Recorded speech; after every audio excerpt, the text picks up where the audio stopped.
Tayland genelinde arkadaşlar 4000'den fazla cami bulunmaktaymış. İslam'ı ikinci büyük din olarak kabul ediyorlar Tayland'da. Budizm'den sonra tabi.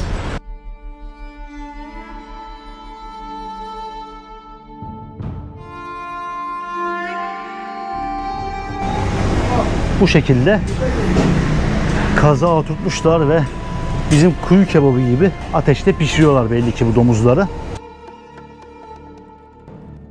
Her yerde açıkta etler satılıyor. Bir yanda Müslüman kasaplar, bir yandaysa Budist kasaplar var. Şu domuz kanı arkadaşlar. Domuz kanından yapılıyor.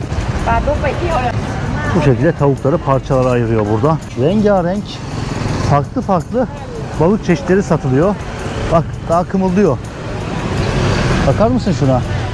Bu kadar ufak bir şehirde, Tayland'ın en güney kısımlarından bir tanesinde bu kadar ciddi gece hayatı olmasını ben anlayamadım açıkçası. Şuraya bakar mısınız?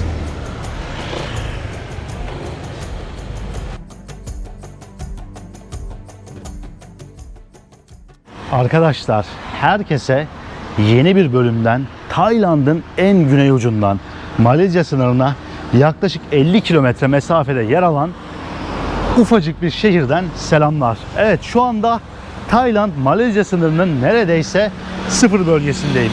Geçen bölümde oldukça uzun bir yolculuktan sonra bu noktaya ulaşmıştım. Şu anda bulunduğum şehir aslında Tayland'ın en ilginç noktalarından bir tanesi.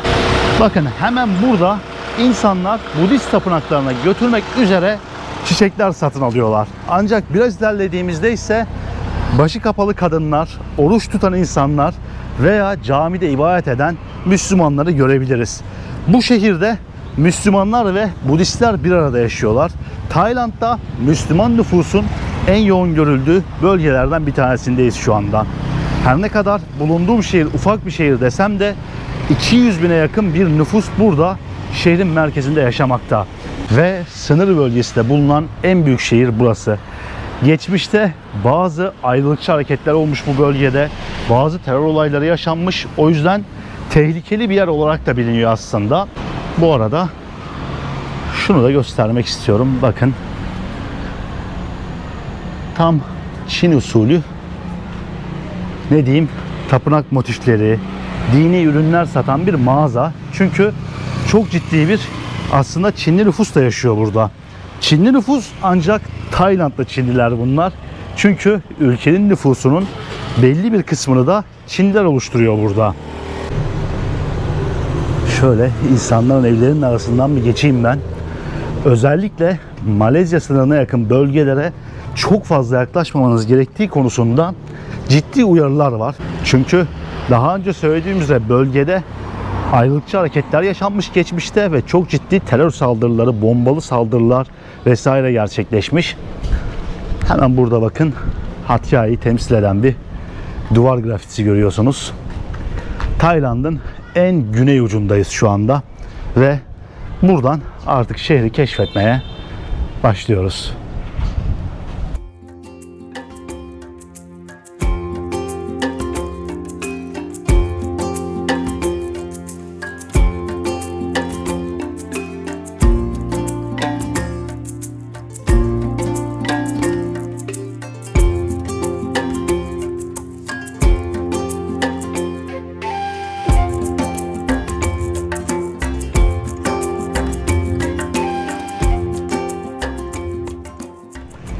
İlk olarak etrafı keşfetmeye başlamadan önce bir üzerimi değiştirdim. Çünkü dayanılamayacak bir sıcaklık var gerçekten. Şu anda hava sıcaklığı tam 34 derece. Aslında güneşin biraz daha aşağı inmesini bekledim. Saat öğleden sonra 3.30-4 civarı ama halen daha o sıcaklık seviyesi çekilebilir bir hale gelmedi maalesef ki. Hava sıcaklıkları bu bölgede şu anda çok fazla. Tayland'ın diğer bölgeleri nasıl pek bir fikrim yok. Şehrin merkezine doğru arka sokaklarından yavaş yavaş ilerlemek istiyorum. Aslında hayatın biraz daha akşamları başladığı bir şehir. Özellikle şu anda Ramazan dönemi olduğundan Müslüman halk gün içerisinde çok aktif değil ve bunun yanı sıra Taylandlılar da geceleri dışarı çıkma kültürüne sahip ve çok fazla gece pazarı, food court tarzı yerler var şehirde. Daha çok geceleri aktif olan ve gece hayatının da çok yoğun bir şekilde olduğu bir şehir aslında. Bu açıdan beni çok şaşırtan bir yer oldu. Bakın böyle motor taksiler var. Bunlar taşımacılıkta özellikle çok yoğun bir şekilde kullanılıyor. Yemek kültürü biraz bizim alışılagelmişimizin dışında. Çinli nüfus çok yoğun bir şekilde yaşadığı için burada yemekler aslında Tayland yemeklerinden çok Çin yemeklerine benziyor. Ki her yerde Çince yazıları ve Çin süslemelerini de görebiliyorsunuz bu şehirde. Yol kenarında bu tarz büfe tarzı ufak tefek restoranlar var etrafta. Bakın burası da bir restoran. Sarikap. İnsanlara ufak bir gülümseme vermeniz genelde yeterli oluyor onlar için. Tayland insanı oldukça sıcakkanlı insanlar, oldukça güler yüzlü insanlar ve herhangi kötü bir tepkiyle karşılaşmanız çok zor burada. Yine burada yer alan bir başka restoran. Biraz daha esnaf lokantası tarzı bir yer.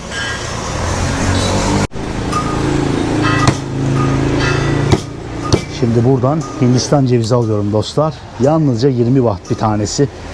Yani 60-70 sente falan tekabül ediyor. Abimiz açtı bu şekilde. Pipeti de koyacak. Burada oturup içeriz şimdi. Topun kap. Şöyle bırakayım ben. Topun kap.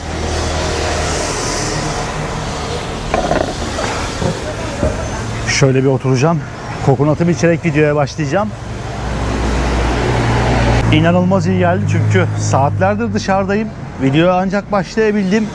Yoruldum. Çok sıcak. Ve bu sıcakta yapılacak en iyi aktivite olabilir kokonat içmek. Bunu buzluğun içerisine atıyorlar ve dışarısı bile buz gibi oluyor. Özellikle sıcak havalarda çok iyi gidiyor. Bu arada direkt kabuğundan elime geldi. Şuna bakar mısınız? Biraz olgunlaşmış bir Hindistan cevizi belli ki. Direkt elimle alabildim yani.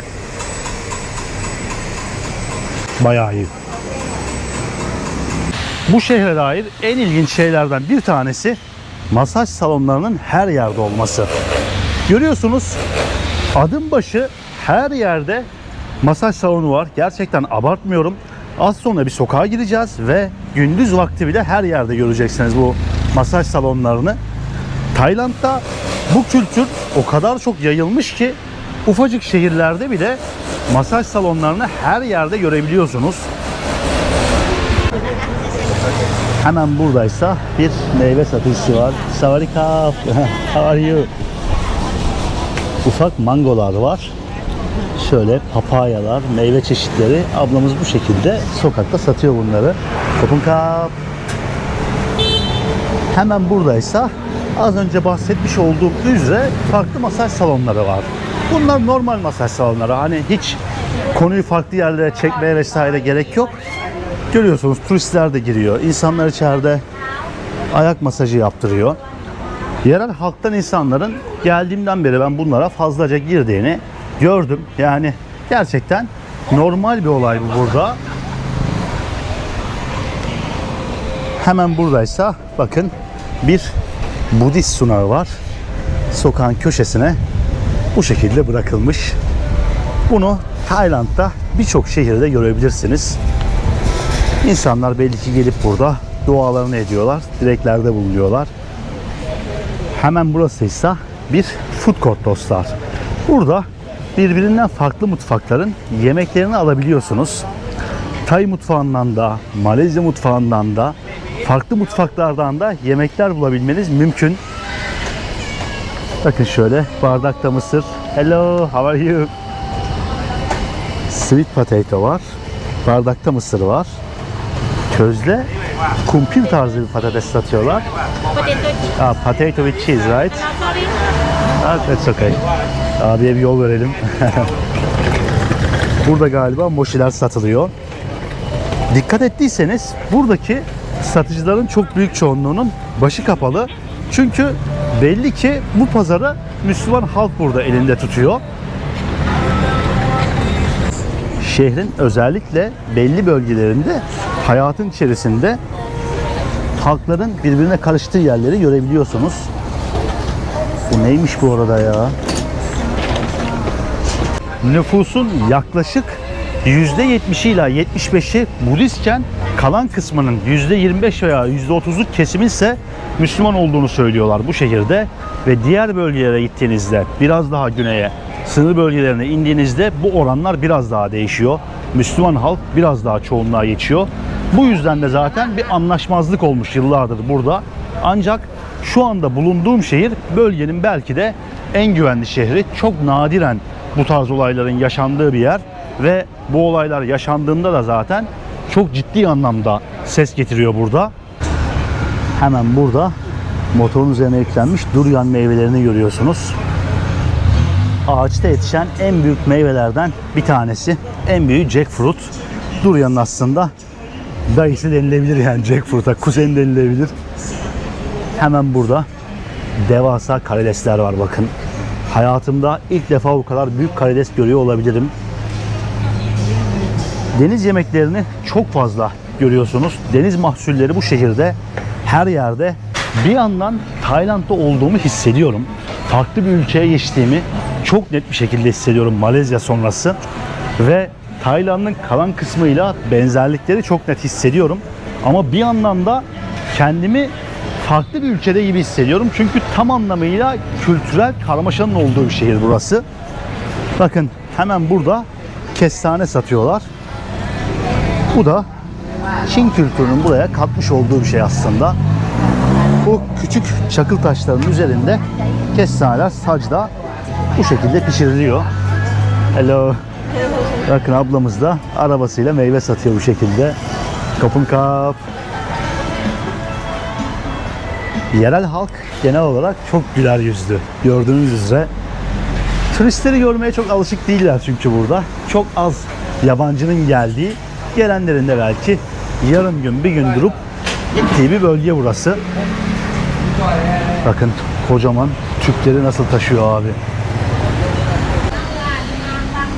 Buranın çok meşhur iki tane pazarı var. Şehrin en meşhur iki noktası denilebilir hatta bu noktalara. Bu pazarlardan bir tanesinin bulunduğu alana geldim şu anda. Bir içeriye doğru atacağım kendimi ama her şey kapalı gibi, yani açık mağaza çok fazla yok gibi. Satılan şeyleri göstermesem daha iyi olabilir bu arada. Cinsel ilaçlar satılıyor her yerde ve birkaç tane söyleyemeyeceğim oyuncak da vardı. Adını söylemeyeyim. Değişik oyuncaklar da vardı. Arkamdaki 2-3 tane daha mağazada gerçekten gösteremeyeceğim şeyler vardı. Yani cinsel oyuncaklar vardı diyeyim. Devamını getirmeyeyim çünkü söylersem bile sarı dolar yiyebiliriz. Bir sorun yaşayabiliriz. Bir yandan Müslüman halkın çok yoğun bir şekilde yaşadığı bir yer ama bir yandan da çok çılgın bir gece hayatı da var. Anlayamadım ve sokakta bu tarz şeylerin satıldığını da görebiliyorsunuz. Ki Tayland'da bunların yasal olmadığını daha önce duymuştum ben. Yasal olarak bu tarz oyuncakların vesaire satılması mümkün değil aslında ama tabii ki bazı boşluklar var, yani ülkede uygulanmayan kanunlar var. Hello. Ve şu anda buranın o meşhur pazarlarından bir diğerine geldim. Maalesef gündüz vakti olduğundan henüz hayat başlamamış halen daha. Saat şu anda öğleden sonra 4'ü geçti ama halen daha sokaklarda çok bir hareket yok. Bu tarz çiçekçileri görüyorsunuz her yerde. Tapınaklara giderken insanlar buralardan alışveriş yapıyorlar. Tropikal meyveler, ejder meyvesi ve farklı meyve çeşitleri bakın. Hayatın biraz daha yavaş aktığı bir yerdeyiz. Onu sonuna kadar hissettiriyor size. Hava sıcaklığında tabi burada etkisi çok büyük. Bakın yemekleri daha yeni hazırlıyorlar. Daha yeni açılışa geçmiş çoğu satıcı. Akşamları buralar tıklım tıklım oluyor. Hatta belki de bir saat, 1,5 saat kadar sonra gelsek daha farklı şeyler görebilirdik yani. Tayland müzikleri eşliğinde satılan yemekleri göstereyim size.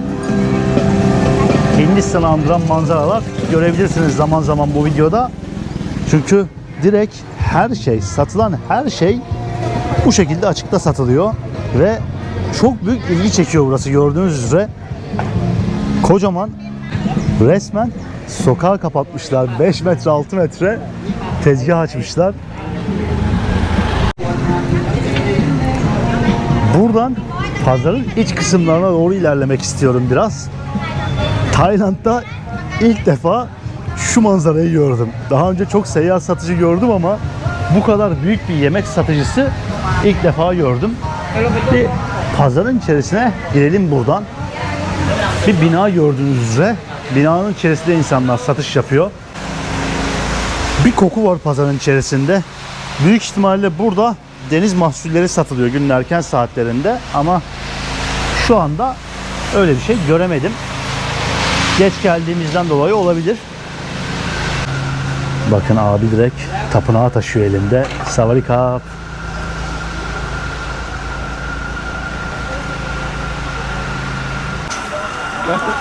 Bu şekilde kuru meyve, ne bileyim bizdeki gibi çikolata, şeker satan yerler çok fazla var. Özellikle cashew nut yani kaju fıstığını çok fazla görüyorsunuz burada. Çünkü Tayland'da ciddi anlamda üretiliyor bu dostlar. Bu topraklarda yetişiyor. Kapın kap. Bütün gözler üzerinde şu anda. İnsanlar biraz çekiniyorlar. Çok fazla konuşmuyorlar. Bu arada şunu göstereceğim. Bakın hemen burada bir temple varmış. Savarika. Bayağı ev gibi bir yere tapınağa çevirmişler. Geçerken göreyim istedim. Çok ilginç. Kapunka. İçerisi aslında oldukça büyük. Bu arada hemen burada bakın bir başka Budist sunağı karşıma çıktı. İnsanlar buraya görüyorsunuz çeşitli gıdalar bırakmışlar. Atıştırmalıklar bırakmışlar ve belli ki dualarda, dileklerde bulunuyorlar. Ben böyle bir yer görmedim ya. Ya pazarın içerisinde bir tapınak var. Üzerine Budist sunakları her yerde karşınıza çıkıyor. Ama görüyorsunuz ki burada Müslüman halk da her yerde. Halklar tamamen aslında iç içe yaşıyorlar. Ve insanlar belli ki birbirlerinin inançlarına saygı göstermeyi öğrenmişler. Her ne kadar bu bölgede anlaşmazlıklar olsa da geçmişte, belli başlı gruplar olsa, çatışmalar da yaşansa belli ki aslında halkların kendi arasında bir problemi yok. Hello, sawadee. Hello, sawadee. How are you? I'm good. What's your name? What's your name, please? Eve? Furkan. My name is Furkan. Furkan. Yes, Furkan. I'm from Turkey. Turkey. You're from Thailand? Gypsy. Okay. Gypsy. Yes. Ah. Gypsy. Okay, nice to meet you. Bye bye. Görüyorsunuz insanlar ne kadar güler yüzlüler, sıcakkanlılar. Kimsede bir ön yargı yok size karşı. Ve aslında şunu seviyorum ki dostlar, kameraya karşı da insanlar hiçbir şekilde ön yargıda bulunmuyorlar. Hani turist diyor, gelmiş bir şeyler çekiyor işte. Ön yargısı çok az buradaki insanların size karşı. Şöyle bir yer gördüm bakın tam çıkışta. Meyve suları satıyor zannedersem yaşlı bir teyzemiz ve insanlar bayağı sıra olmuşlar. Bakar mısınız? Bu arada iced tea, kahve gibi şeyler de satıyormuş. Kahve $1 mesela. Iced tea $1. Satılan her şey $1 gerçi. 30 ve 35 baht yazıyor. Buranın Starbucks'ı denilebilir ablamız için. Şöyle göstereceğim. Enteresan soslarla içecekleri hazırlıyor bakın. Bu arada inanılmaz bir motor trafiği var. Az önce ışığın yeşile dönmesiyle beraber yüzlerce motor bir anda koştura koştura geçti önümden resmen. Bakın yine burada ışıklarda bekleyen motorları görebilirsiniz. Hayat motorun üstünde yaşanıyor Güneydoğu Asya ülkelerinde. Özellikle Vietnam'da bunu çok daha fazla hissetmiştim. Çünkü ülke nüfusundan neredeyse 2 kat fazla sayıda motor nüfusu vardı ülkede. Herkese ortalama 1,5 motor düşüyordu. 140 ila 160 milyon arası motor olduğunu söylüyorlardı ülkede. Tayland tabi bu kadar değil ama burada da görebileceğiniz üzere motor özellikle ufak şehirlerde insanların hayatında çok önemli bir yer kaplıyor.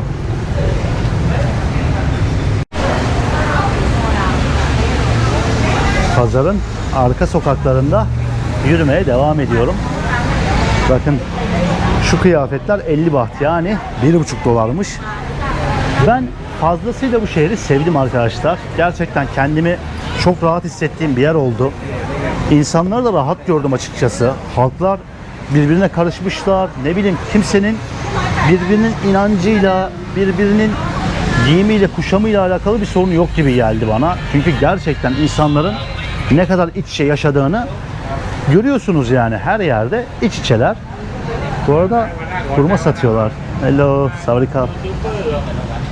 Bakın, Ramazan ayı gelince hurmalar da bu şekilde pazarlarda satılıyor. Sakay, kapın kap. Yine burada da bakın hurma satılıyor.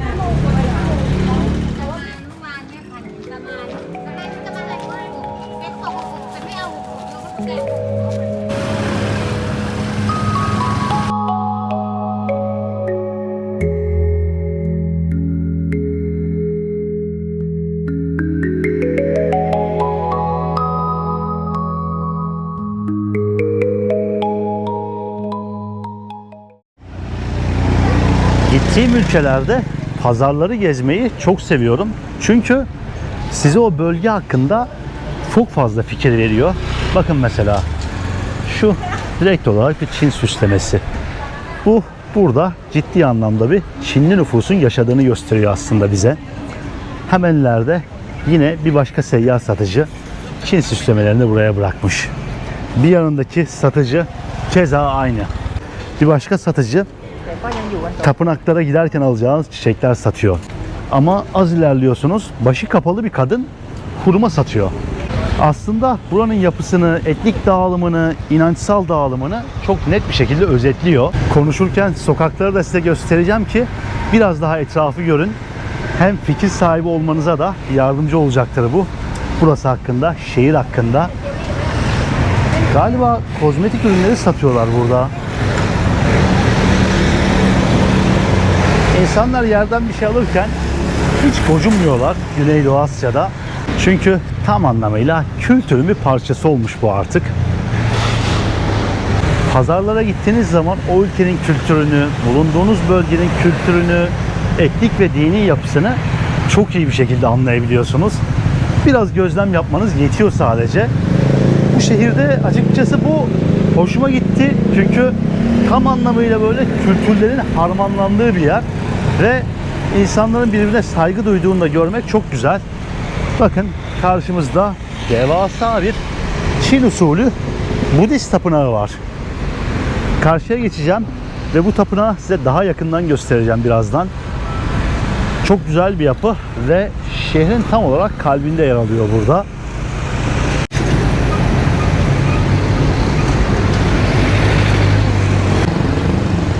Mozaikleriyle, işlemeleriyle fazlasıyla meşhur olan bir tapınakmış burası. Ve tapınaktaki o Çin etkisini yaklaştığınız anda fazlasıyla hissediyorsunuz. Yakın zamanda Çin Yeni Yılı'nda geçtiğimiz için her tarafta Çin süslemeleri var şu anda. Hatta bakın Happy Chinese New Year 2026 diye yazmışlar. Ejderha işlemeleri görüyorum. Her yerde ufak mozaik işlemeleri var ve şöyle ufak bir pagoda bırakmışlar tapınağın yanına. Yakından göstereceğim.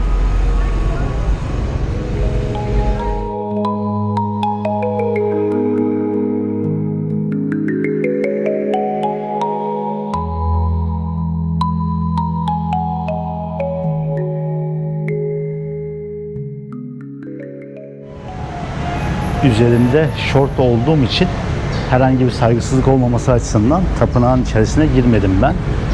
Hemen bu noktadan arkamda görmüş olduğunuz kapıdan içeri girebiliyorsunuz. Ancak ben uzaktan ara görüntü olarak çekmeyi tercih ettim. Saygısızlık yapmak istemem. Burada tapınakla ilgilenenler tamamen kendi hallerindeler ama yine de ben kültürlerine saygı gösteriyorum. Çünkü dizinizin altına kadar kapalı olması gerekiyor bacaklarınızın ve şort pantolonlarla giremiyorsunuz. Muazzam mozaik işlemeleri var buranın. Dışarıdan baktığınızda direkt olarak o işlemeler fazlasıyla gözünüze çarpıyor ve o çizimleri, süslemeleri çok net bir şekilde görebiliyorsunuz. Gerçekten çok güzel bir tapınak ve son derece sessiz bir havası var. Hemen burada insanlar dileklerde bulunuyorlar. Burada yaşayan Budist halkın önemli yapılarından bir tanesini beraber görmüş olduk. Şehrin kalbinde son derece güzel, ilginç mimaride bir tapınağı buraya bırakmışlar. Bunun gibi çok fazla tapınak var şehirde. Birçok yerde benzeri Budist tapınaklarını görebilirsiniz. Ancak tabii ki bu tapınakların yanı sıra birçok cami de bu şehirde bulunmakta. Aslında sizi bu camilerden en meşhuruna götürmek istiyordum. Hat Yai şehrinin biraz dışarısında inşa edilmiş çok güzel bir cami var. Aslında tüm Tayland Müslümanlarını sembolize eden bir yer. Böyle bembeyaz bir cami ve önüne bir havuz yapılmış. Hafif Tac Mahal'i andıran bir yer aslında. Farklı bir mimariyi çok güzel uyarlamışlar ve buradaki Müslümanların en büyük sembol noktası olduğu söyleniyor o caminin. Ancak şu anda oraya gitmek istediğimde şöyle bir şey fark ettim ki cami öğleden sonra 3.30'da kapanıyormuş. Yani haritalarda baktığım zaman şu anda kapalı olarak gözüküyor. Sebebini anlayamadım açıkçası. Yani cami neden kapanır?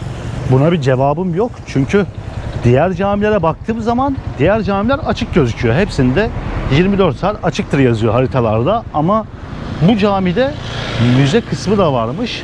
Acaba orası mı kapalı bilemedim. Bu arada şu sokağın girişini göstermek istiyorum. Çince ve Tayca yazılar var. Şöyle bir giriş kapısı yapmışlar bakın sokağa. Mahallenize şöyle bir girişi olduğunu düşünün. İlginç ama Tayland'da normal olan şeyler. Hello. Sawadee. Bakın bunlar da buranın minibüsleri arkadaşlar. Okuldan çıkan öğrenciler belli ki bu minibüslerle evlerine gidiyorlar şu anda. Şehrin büyük çoğunluğunda benzer manzaralarla karşılaşmanız çok olası gibi duruyor. Birkaç sokak arkaya gidiyorsunuz. Yine benzer şeyleri görüyorsunuz. Kurutulmuş balıklar, sokak yemekleri. Hayat belli ki bu şehirde tamamen sokaklarda yaşanıyor ama akşamları yaşanıyor. Çünkü herkes daha hazırlık aşamasında gibi gözüküyor. Hava karardıktan sonra buraların, bu sokakların neye dönüşeceğini, nasıl bir hal alacağını açıkçası çok merak ediyorum. Sokak yemekleri her yerde.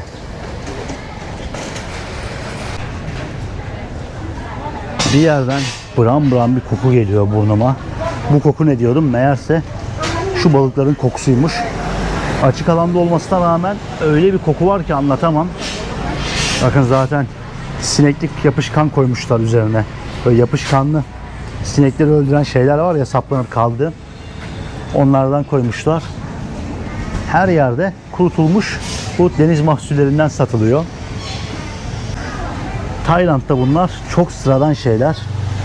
Ancak bu şekilde bunların dışarıda satıldığını görmeye ben halen daha alışamadım. Çünkü sinekler sürekli üzerinde, çok ağır bir kokusu var ve 40 derece havada satılıyor dışarıda. Her ne kadar kurutulmuş da olsa bilmiyorum ne kadar sağlıklıdır. Çok enteresan sokaklara geldim arkadaşlar. Ben buralara hiç uğramamıştım daha önce. Elma satılıyor.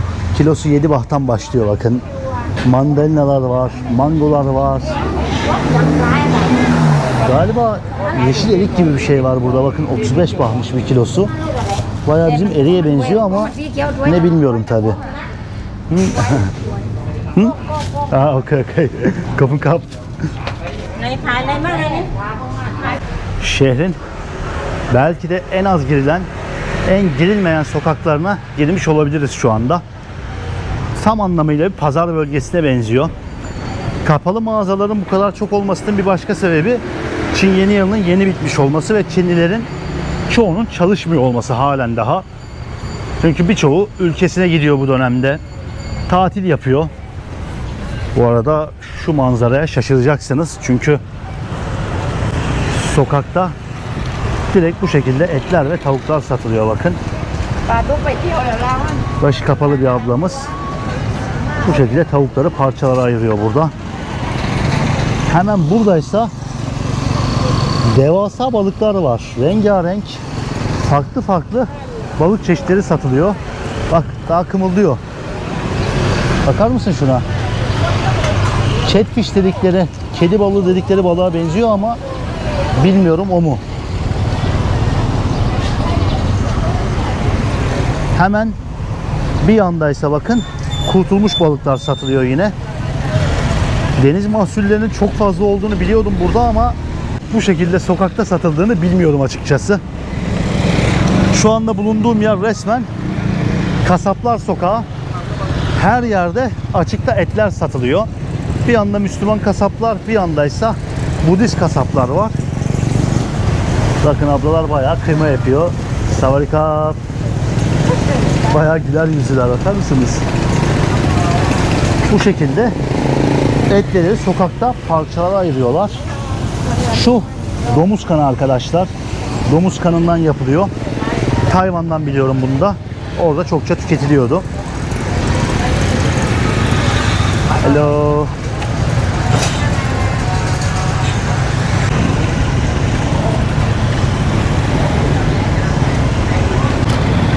Şu an istemeden dahi olsa şehrin en yoğun, en kalabalık, en kilit noktasına gelmiş olabilirim.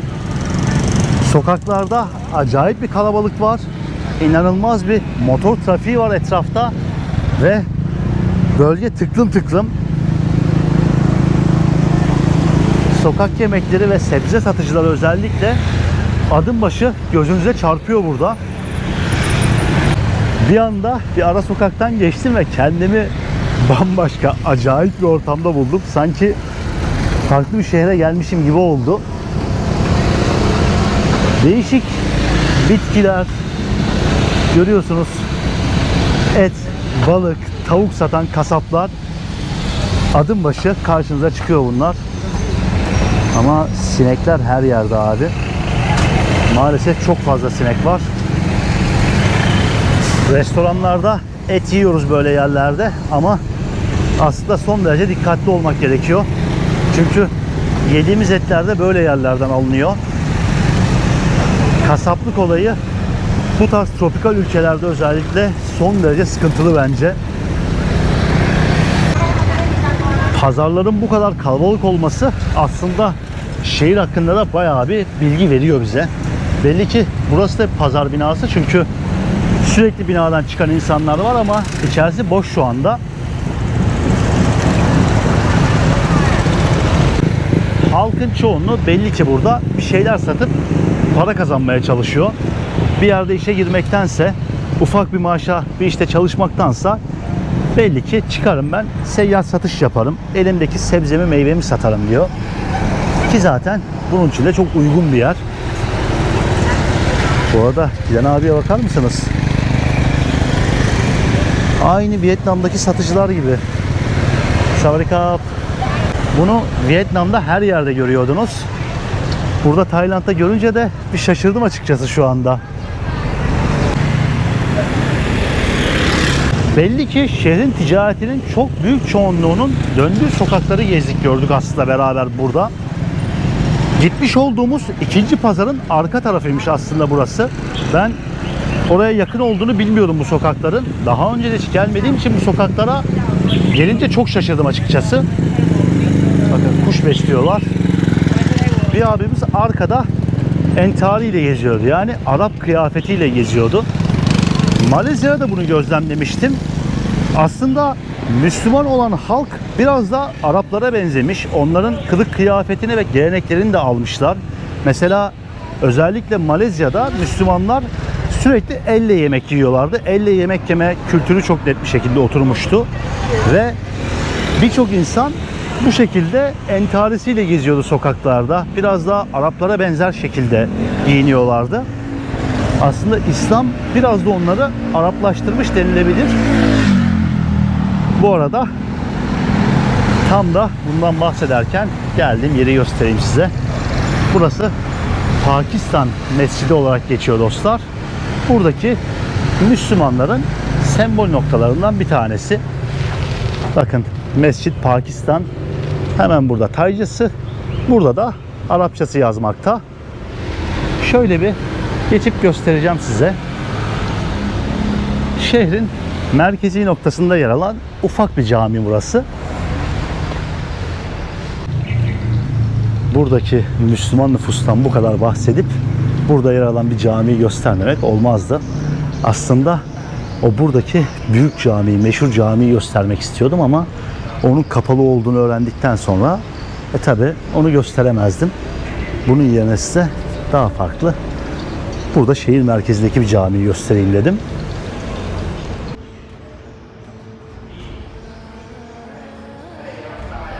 İçeride ibadet eden insanlar var. O yüzden rahatsız etmemek için kamerayla çekim yapmayacağım.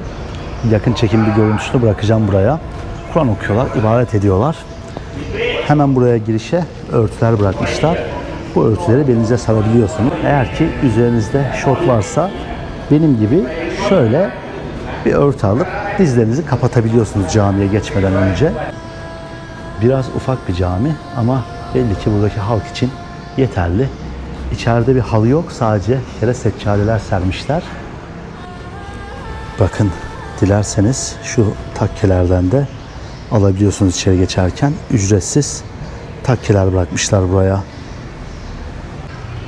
Evet, burada yer alan Pakistan Mescidi de böyle bir yerde dostlar. Bir Budist ibadethanesini göstermişken burada Müslüman halkın camisini göstermemek olmazdı açıkçası. Resmi rakamlara göre Tayland nüfusunun %12'si Müslümanlardan oluşuyormuş arkadaşlar. Bu da 7,5 milyon kişiye tekabül ediyormuş. Tabi bu kaynaklar değişebiliyor ama ciddi bir nüfus var ve özellikle Hatyai şehrinden çıkıp biraz daha kırsala gittiğiniz zaman, sınıra doğru yaklaştığınız zaman bazı şehirlerde Müslüman oranının %65'lere hatta %85'lere kadar çıktığı oluyormuş. Özellikle Malezya sınırına yakın ufak yerleşim yerlerinde bunu çok net bir şekilde görebiliyormuşsunuz. Aslında videonun başında bahsetmiş olduğum o ayrılıkçı gruplar da daha çok bu şehirlerde aktifmiş. Daha ufak yerleşim yerleri bunlar. Ve Tayland genelinde arkadaşlar 4000'den fazla cami bulunmaktaymış. İslam'ı ikinci büyük din olarak kabul ediyorlar Tayland'da. Budizm'den sonra tabi. Bakın, merkezi noktalara gelmemizle birlikte direkt masaj salonları biraz daha karşımıza çıkmaya başladı. Sokaklar artık biraz daha hareketleniyor çünkü gün batımı neredeyse geldi. İnsanlar daha yeni yeni dışarı çıkmaya başlıyor burada. Tam etrafa bakınırken öyle bir şey gördüm ki gerçekten çok şaşıracaksınız bence. Buna ben ne desem bilemedim. Ufak yavru domuzları satıyorlar galiba burada. Bu şekilde kaza oturtmuşlar ve bizim kuyu kebabı gibi ateşte pişiriyorlar belli ki bu domuzları. Galiba burada bu közde pişiriyorlar. Burası bir restoranın mutfağına benziyor. Şurada nasıl servis ettiklerini görüyorsunuz. Tabağı bu şekilde bırakıyorlar ve önünüze getiriyorlar. Peru'da kuy diye bir yemek vardı. Onu hatırlattı bana. O tabi bir kemirgenden yapılıyordu. Yine domuzu diye geçiyordu ama aslında bir kemirgendi. Fare gibi böyle tabağınıza bütün koyuyorlardı. Onu aklıma getirdi biraz. Bu tarz enteresan yemekleri fazlasıyla görebiliyorsunuz buralarda.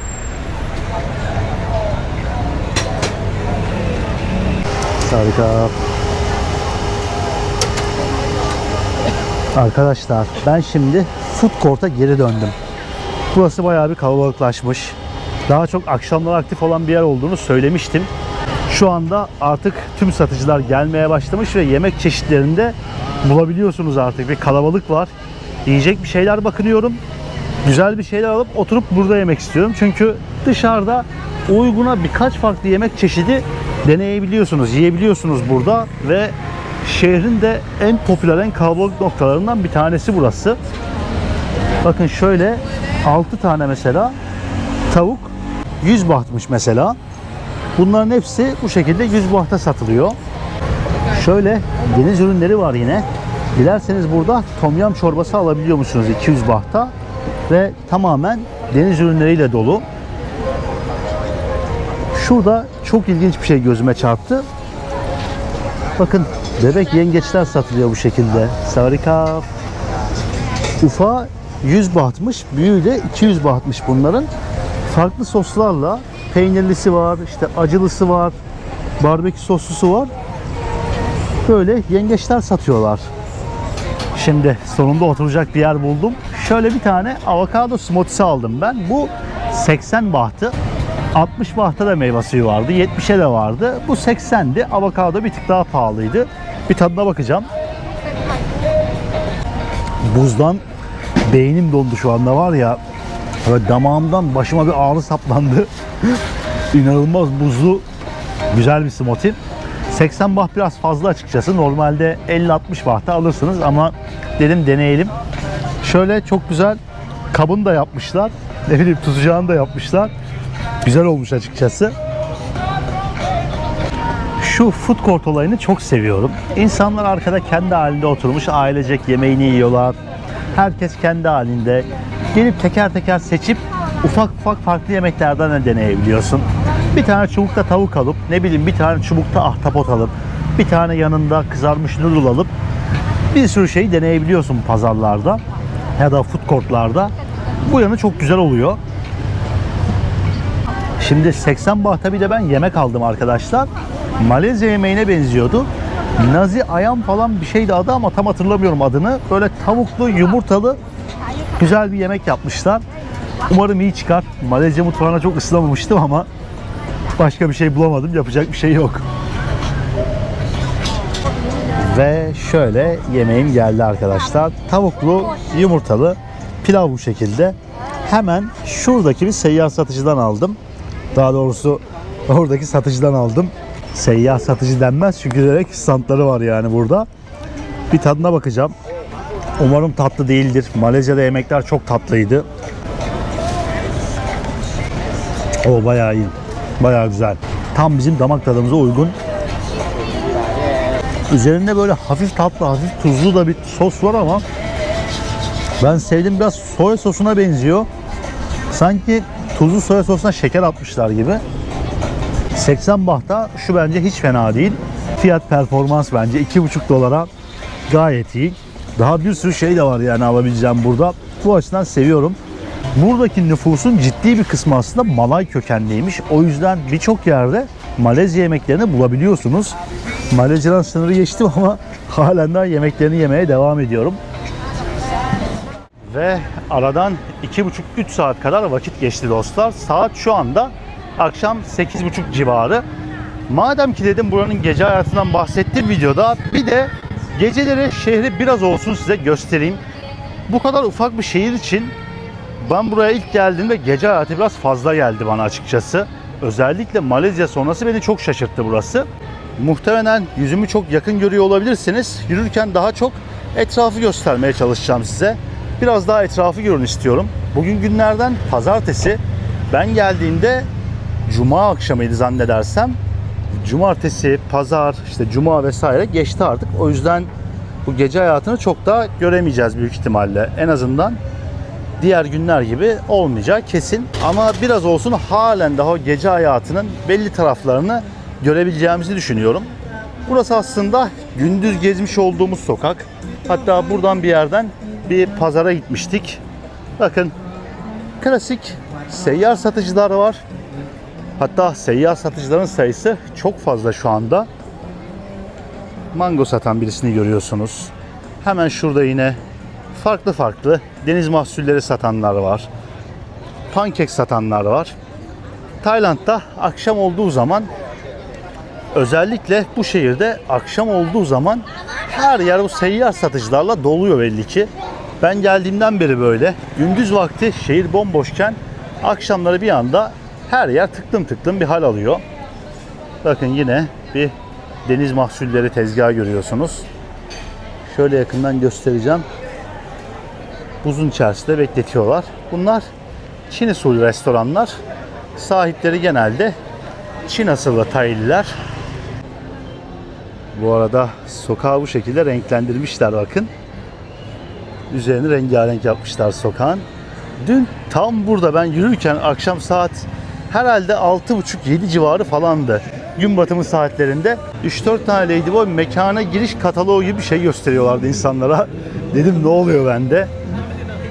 Bakın bunlar akşam olunca bara dönüyorlar. Gündüz minibüs olan bu araçlar akşam olduğu zaman özellikle hafta sonları son ses müziği açıyorlar. Hatta fan bile bağlamışlar arkaya. Bir anda gece hayatına dönüyor bunlar. Karşımızda bir bar var ama çok kalabalık değil. Hemen solumda yine bu salonlardan görüyorsunuz. Yine bakın hemen burada ufak tefek barlar var etrafta.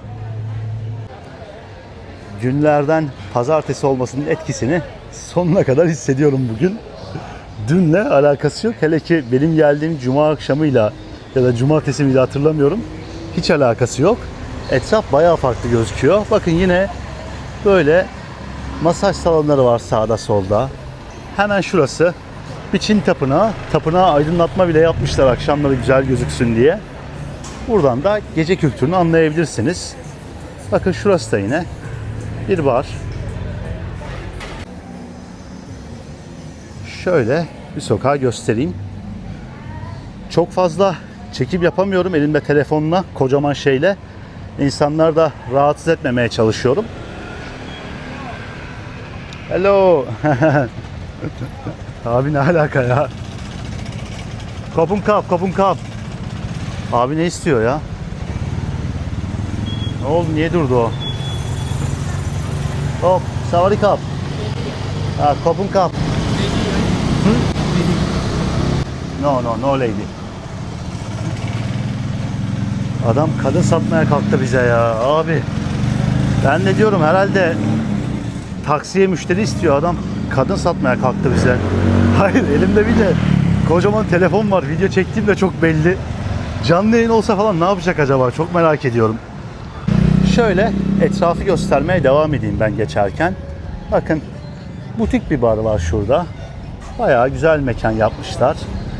Bu taraflarda yine ufak tefek masaj salonları var belli başlı.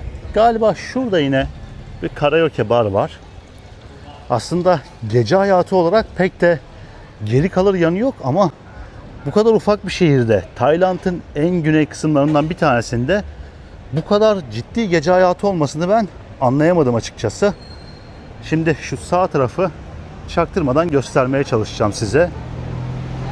Şuraya bakar mısınız? Umarım gözükmüştür. Belli olmuştur. Hemen burada da benzer bir durum var. Bakın yine çok güzel bir Meksika barı varmış burada. Sokak boyunca belli ki barlar, klaplar ve masaj salonları her yerdeler. Bu üçlü Tayland'ın herhangi bir şehrine gittiğinizde pek değişmiyor gibi maalesef ki. Amacım bunları göstermek değil, olayın ilginçliğine değinmek aslında. Ya ülkede gece hayatı artık kültürel olarak yerleşmiş ve bu masaj salonları veyahut hayat kadınları olayı kültürel olarak yerleşmiş. Toplum yozlaşmış da diyebilirsiniz buna. Bence bu bir tip yozlaşmadır. Yani şunları her yerde görüyorsanız bu yozlaşmanın göstergesidir aslında. Taylandlılar çok güzel insanlar, çok güler yüzlü insanlar ve saygılı insanlar bence. Ama buradaki o toplumsal yozlaşmayı da gözden kaçırmamak lazım. Kapın kap, kapın kap. Bak mesela abla uyardı. Diyor ki araba geçecek, yol ver. Hiç kornaya basmıyorlar farkındaysanız. Arkamda bekliyorlar az önce. Hiç kornaya basmıyorlar. Şunu da belirteyim dostlar. Şimdi masaj salonları her yerde. Bunları görünce hemen oradaki kadınları giyimlerinden dolayı vesaire de yargılamayın. Çünkü sosyal hayatta da bu insanlar böyle giyiniyorlar. Yani hava çok sıcak olduğu için bu insanların sosyal hayatındaki kıyafeti de bu.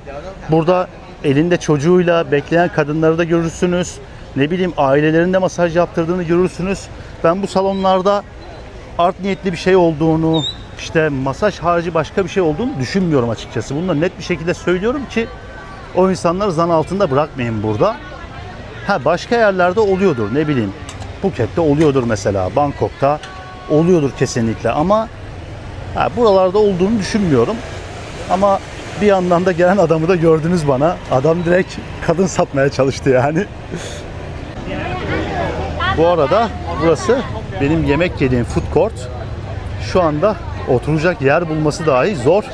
Çünkü akşamları bayağı kalabalık bir hal alıyor. Masaj salonunda ne kadar kalabalık olduğu gözükmüştür umarım. İnsanlar ailecek dahi burada bu masaj salonlarına gidiyorlar. Çünkü kültürün bir parçası olmuş bu. Dediğim gibi kıyafetlerinden dolayı yargılamayın oradaki insanları. Sosyal hayatındaki giyinimleri de böyle tamamen. Bak bu da yürüyen pavyon. Sokak boyunca böyle sıralanmışlar. Ben Tayland'da daha önce şuna şahit olmuştum. Gittiğim bir 7-Eleven'da başı kapalı bir kadın, yanında normal bir kadın, onun yanında da bir ladyboy çalışıyordu. Şimdi Tayland öyle bir ülke ki bence her inanca büyük oranda saygı duyuluyor. Tabii ki olayın iç yüzünü burada yaşamadan ve burada yaşayan insanların neler yaşadıklarını, onların başına gelen şeyleri bilmeden çok fazla yorumlayamayız. Ama benim defalarca kez 8-9 kere bu ülkeye geldikten sonraki gözlemim bu en azından. Tayland bence insanların dini görüşünden ya da etnik kökeninden dolayı ya da dış görünüşünden dolayı çok fazla yargılanmadığı bir ülke. En azından benim hissiyatım bu yönde tamamen bu ülkeye dair. Bakın şimdi hemen burada başı kapalı satış yapan kadınları da göreceksiniz. Karşısında bir masaj salonu da göreceksiniz. 2 sokak arkaya gitseniz bir club da göreceksiniz. Herkes tamamen kendi halinde, kendi işini yapıyor. Herkes istediği gibi giyiniyor. Kimse kimsenin kıyafetine karışmıyor. Ve bence o kadar da insanlar birbirini yargılamıyor yani. Tamamen yargılamıyorlar diyemeyeceğim dediğim gibi. Burada yaşamadığım için, tam anlamıyla buradaki durumları bilmediğim için ama o yargının çok daha az olduğunu görüyorum ve gözlemliyorum en azından. Burada olan bir yabancı olarak şu anda. Bu arada bayağı sakin sokaklara geldik belli ki. Kimseler yok yani buralarda. Bakar mısınız bir anda ortalık bomboş bir hal aldı. Ortalık 56 oldu. Galiba öğrenciler müzik yapıyor.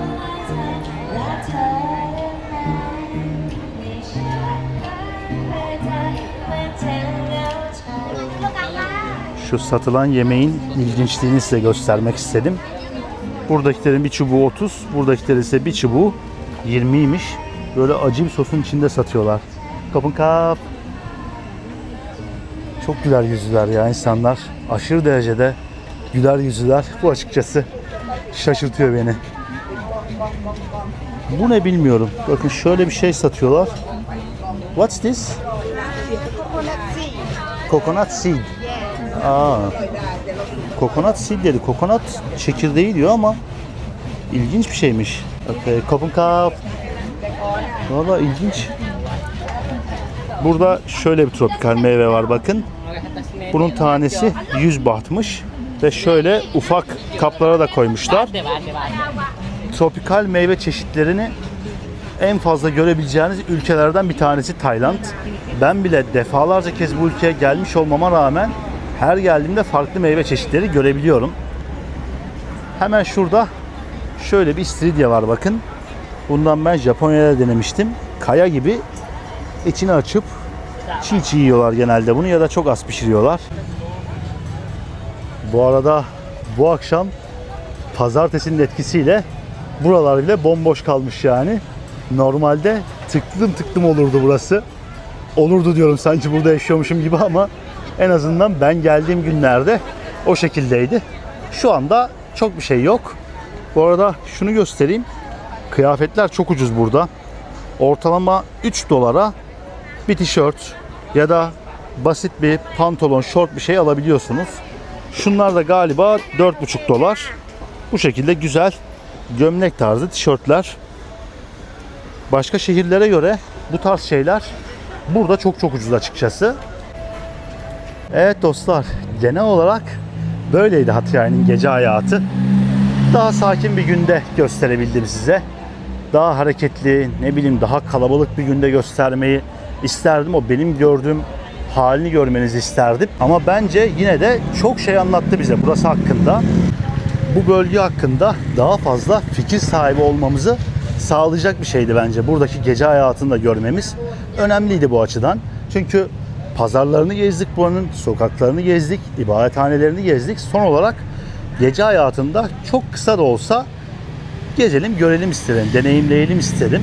Müslüman nüfusun çok yaşadığı bir yer deyince genelde insanların aklına çok daha geleneksel, ne bileyim gece hayatının olmadığı, alkolün çok az tüketildiği yerler geliyor ya. Aslında o algılara tamamen ters bir nokta burası.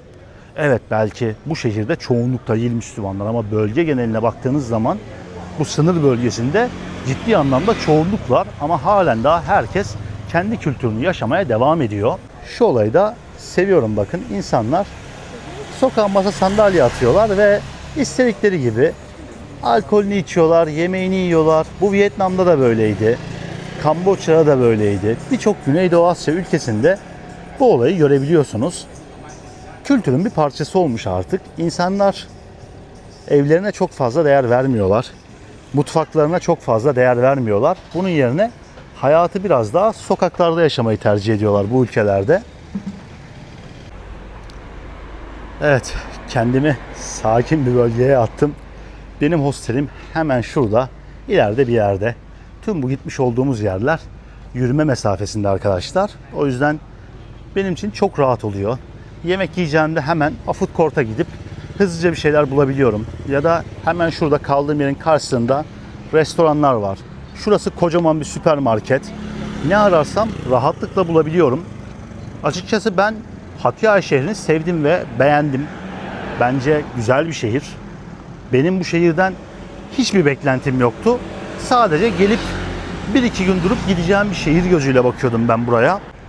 Ama geldikten sonra ve şehri gördükten sonra algılarım değişti açıkçası. İnsanların son derece sıcakkanlı olduğu, daha güler yüzlü olduğu, ufak ama her şeye rahatlıkla erişebileceğiniz, her şeye sahip olduğunuz güzel bir şehir bence burası. Bakar mısın? Kadın çıkmış motorun kenarında oturuyor.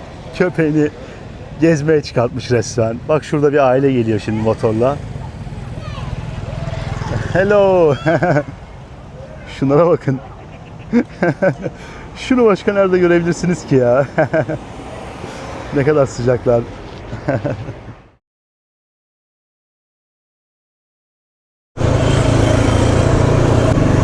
Ya arkadaşlar, bu şehre de veda vakti artık. Motorun üzerine atladım ve şehirden ayrılıyorum. Oldukça uzun bir tren yolculuğu yapacağız bugün.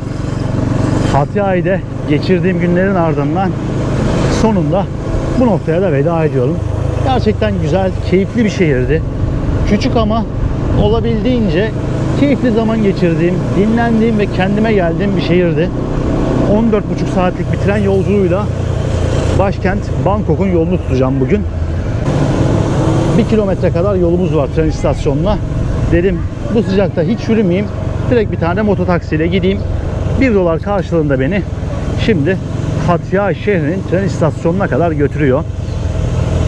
Güzel bir trenle ilginç bir deneyim elde edeceğiz. Bütün gece yollarda olacağız bugün. Yarınsa sabahın erken saatlerinde başkent Bangkok'a ulaşmış olacağım.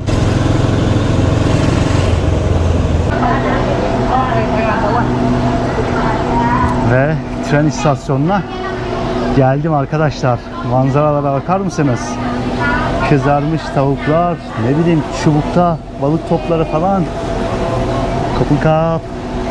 Şimdi trenim benim gelmiş. 45 dakika falan önceden gelmiş tren. Yani Tayland'da asla rast gelebileceğiniz bir durum değil belki de. Çok erkenden gelmiş. İyi ki ben de riske atmayıp erken gelmişim. Kapın kap. Bakın soğuk içecekler de satıyorlar burada. Her yer boydan boya seyyar satıcılarla çevrili. Bu olay güzel. Yolda da büyük ihtimalle böyle içecek satan satıcıları bulacağız. Galiba benim trenin girişi burası. Hemen bakıyorum. Evet. 6. araba. 6. koltukmuş. Şöyle bir geçelim. Sarikap. 6 galiba burası oluyor. Evet. Evet arkadaşlar, ben şimdi yataklı trenime geçtim. Şu an tabii ki oturur haldeyim ama bu oturduğum yer koltuk oluyor diyorum, yatak oluyor artık. O kadar zihnime yerleşmiş ki otobüsten falan koltuk diyecektim. Oturduğum koltuk yatağa dönüşüyor. Güzel, klimalı bölüm bir de. 1000 bah para verdim, 35 bah para verdim. Sebebi şuydu, daha ucuzu yoktu arkadaşlar. Ya tamamen bu oturmalı olanı var, 15 saat boyunca o şekilde gideceksiniz. Ya da böyle yataklı bölümde yata yata gideceksiniz. İstediğiniz zaman oturduğunuz yeri yatağa çeviriyorsunuz. 2 tane koltuk birleşiyor. Şimdi göstereceğim. Güzel. Cam kenarındayız. Telefonumu şarj edebileceğim bir priz var yan tarafında hemen. Ve içerisi de genel olarak bu şekilde. Bakın şöyle göstereceğim. Şunlar yatıyor benim bildiğim kadarıyla. Ayarlanıyor. Hello. Bunlar bayağı bütün yatak oluyor. Bu şekilde manzaraları izleye izleye gideceğim. Çok uzun zamandır tren yolculuğu yapmıyordum. Galiba en son Özbekistan'da yapmıştım. Tayvan'da da 1-2 tane tiner yolculuğu konuşamıyorum abi bugün. Tren yolculuğu yapmıştım ama tabi onlar biraz daha metro treni gibiydi. Ama bu tam anlamıyla artık şehirler arası yaklaşık 15 saatlik bir yolculuk olacak. Güzel, farklı bir deneyim. Tayland'ın farklı bir bölgesini deneyimledik ve artık başkente doğru tekrardan yolculuk vakti geldi. Biraz ani bir kararla gidiyorum aslında. Bugün ayrılmayı planlamıyordum ama dedim yeter artık. Yeterince vakit geçirdim buralarda. Farklı coğrafyaları görmenin vakti geldi bence. Birazdan tekrardan yolculuğum başlayacak bakalım. Ve sonunda tren harekete geçti dostlar. Erkenden gelince biraz beklemem gerekti ama tam gün batımına doğru yolculuğum başladı artık. İnanılmaz vakitlice gidiyoruz. 5.45'te yola çıkıyorum ve sabah 8'de de Bangkok'a varmış olacağım. Uzun bir yolculuk olacak ve birazdan zaten hava kararacak. Bir yarım saat 45 dakikaya hava kararmış olacak. Umarım olabildiğince güzel manzaralar görebilirim. En azından hava kararana kadar. İyi yolculuklar dileyin bana. Yolculuk esnasında çok bir şey çekmem herhalde diye düşünüyorum. Çünkü gece olacak, vuracağım kafayı. Yatıp uyuyacağım yani. Güzel bir deneyim oluyor. Uzun bir zaman sonra tekrardan tren yolculuğu ve yıllar sonra tekrardan Tayland'da tren yolculuğu dostlar.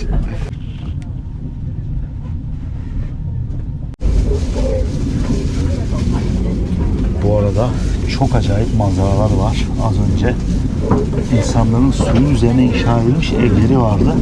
Ama birçoğu perişan olmuş, yıkılmıştı. Büyük ihtimalle son yağmur sezonundan kaynaklı olsa gerek, su baskınlarından kaynaklı olsa gerek. Bayağı bildiğiniz su birikintisinin üzerine, nehir yatağının üzerine evler inşa etmişler her yerde ve çoğu paramparça olmuş şu anda maalesef.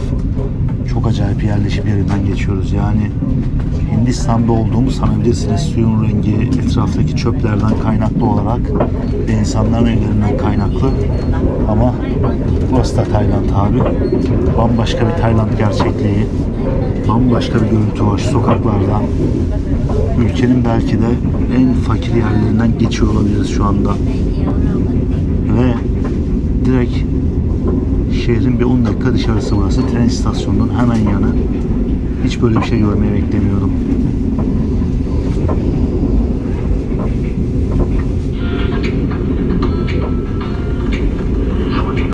Evet dostlar, artık burada videoyu kapatıyorum. Biraz daha çekim yapacaktım. Gün batımını gösterecektim ama gün batımı yok bugün şansımıza. Dışarısı güzel. Yani cam kenarında olmak zaten bambaşka bir şey. Çok güzel. Böyle manzarayı izleyebileceğiniz bir ortam yaratmışlar. Bu hoşuma gitti. Akşam saat 6'yı çeyrek geçiyor. Tam yarım saattir hareket halindeyiz. Ben de 45-50 dakikadır trenin içerisindeyim. Güzel, bol manzaralı bir yolculuk beni bekliyor açıkçası. Bir kere videoyu bitirecektim. Bir video çektim, sonra bitiremedim. Dedim bari bunu da bitireyim. Ama birkaç bir şey, ekstra bir şey görürsem tabii onları da katacağım sonra. Bitirmeye de bilirim yani, emin değilim. Destekleriniz çok önemli.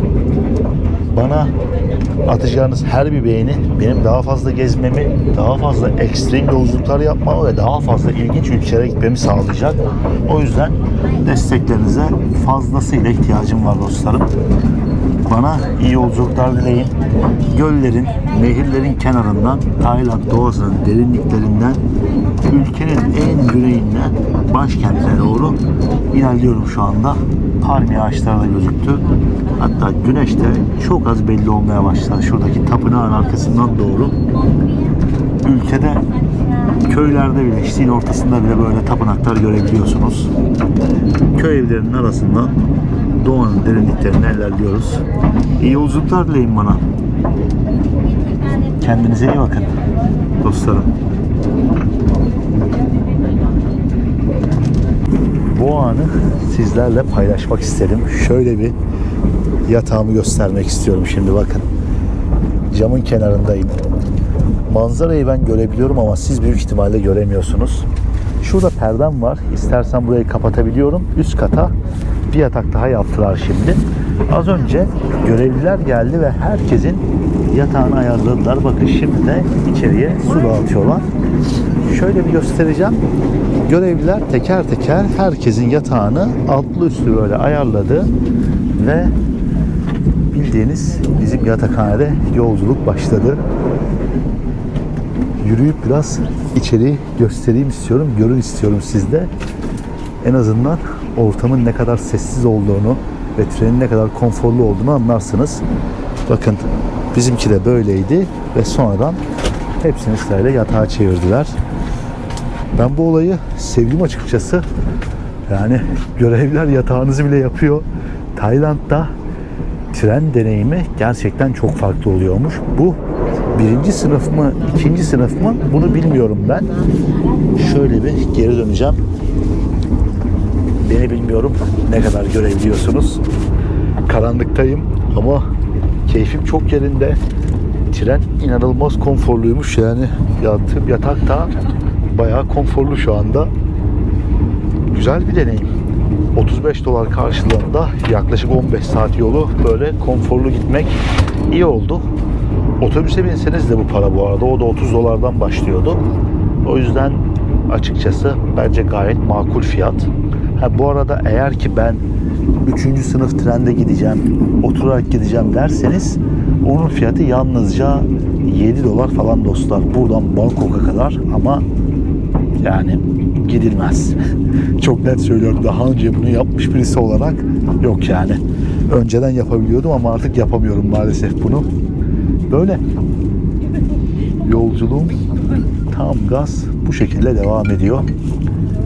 Enteresan bir ortamda Tayland trenlerinde ilerliyorum. Bu arada yeni şehrimize ulaştık. Dışarıda manzarayı bilmiyorum ne kadar görebiliyorsunuz. Etraf karanlık. Gece pazarı var.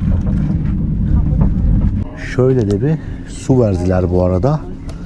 Su da dağıtıyorlar. Vallahi çok iyi. Bilmiyorum yiyecek bir şeyler falan da verecekler mi?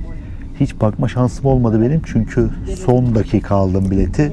Tamamen son anlarda bugün gelişen bir durum oldu. Güzel arkadaşlar. Neyse. İnsanları rahatsız etmeyeyim ben. Yolculuğumuza devam edelim. Tam anlamıyla.